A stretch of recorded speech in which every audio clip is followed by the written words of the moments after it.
Inspiration chassidique du jour 22 Menachem Av. Le Rabbi Yosef Yitzhak, le Rayatz, était le directeur général de la yeshiva et des yeshivot Tomchei Temimim. Le dirigeant, le Rosh Yeshiva, pour ainsi dire, était son père, le Rabbi Rachab, mais lui, il en était le directeur général.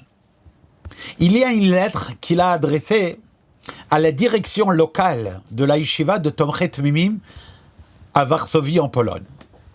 Et parmi les choses qu'il écrit là-bas, il utilise des mots assez cinglants. Il parle de l'importance absolue qu'il doit y avoir sur la propreté et l'hygiène des bachorim.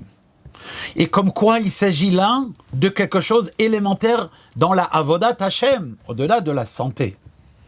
Pour une avodat Hashem, c'est nécessaire d'avoir cela. Et dans cette lettre, il rapporte qu'il y avait à Lyubavitch un bachour qui avait une haleine qui était désagréable. Et le Rabbi Rachab lui a dit, il faut le matin, avant même de dire la moindre bracha, se laver la bouche comme il se faut. Car sinon, les malachim qui portent tes paroles de tefila et tes paroles de Torah de toute ta journée, eh bien, ce sont des malachim qui ont une mauvaise odeur. Et tes paroles ont une mauvaise odeur. Or, la tefila est un korban, est un sacrifice. Et à propos d'un sacrifice, il est écrit « Reach nichoach », ça doit être une bonne odeur. Et il n'y a pas de jeu de mots ici. Les choses étaient dites d'une manière précise.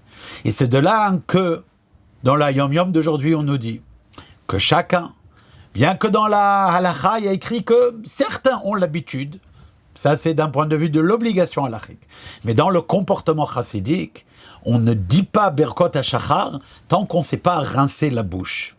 Évidemment, à l'exception des jours de jeûne, il s'entend ici les jours de jeûne public, les jours de jeûne écrits dans la halacha.